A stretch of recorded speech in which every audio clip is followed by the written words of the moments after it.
Hello everyone, welcome back to another brilliant chess puzzle, and this is not an endgame, but a middle game, and it's not a sacrifice either, although white can sacrifice the rook with rook takes h6, it'll just lead to a draw, and I'll show you the variation later.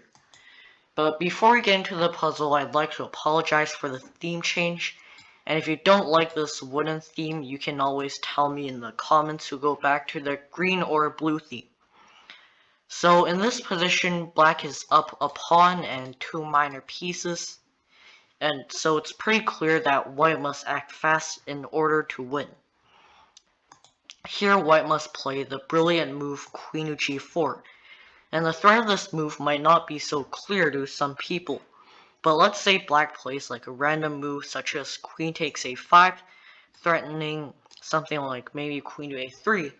Well, now white can actually sacrifice the rook, and king to g8 allows mate in 1, while taking the rook also allows mate in 1, but this time it's a ladder mate, which is extremely rare in middle games.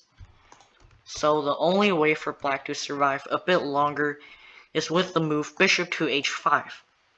And this is a delay move. It doesn't actually stop the mate, but it delays the mate by one or a few more moves. So after taking back with the rook, not the queen, you can take back with the queen, but it leads to a longer mate, so take with the rook. Now black will play another move, bishop to f4, defending this pawn, but after recapturing, material is actually pretty equal here.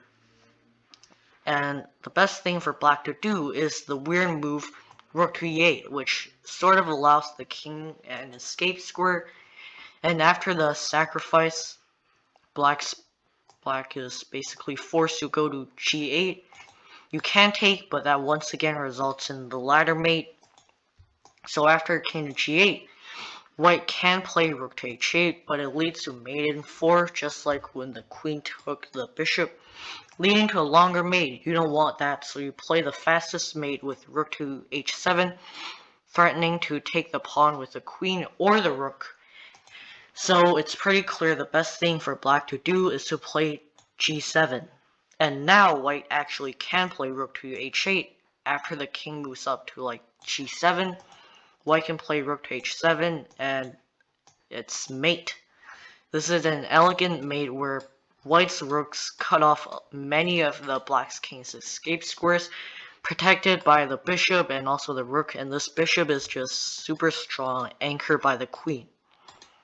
And if the king goes to f7, then the same variation occurs.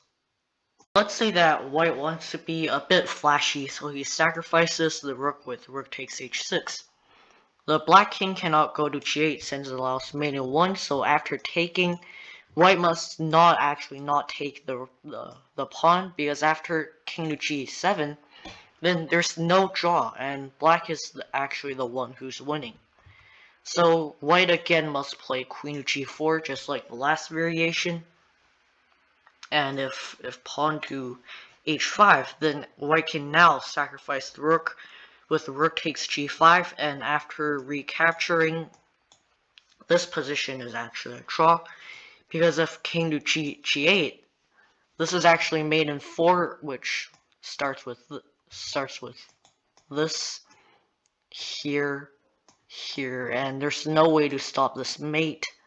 Like this, probably something take, and then this is simply mate. So instead of going into this line, black plays king to g7, where white must play queen to g5, and after, let's say, king to f7, then simply queen to e6, and you can see that black's king is trapped in this box, and there's no way to escape, and if black makes a wrong move, then he can actually get mated, but if he doesn't, this position is simply a draw. That'll be it for today, and I hope you enjoyed this video. If you did, please consider subscribing and sharing with your friends, and I'll see you all in my next video. Goodbye.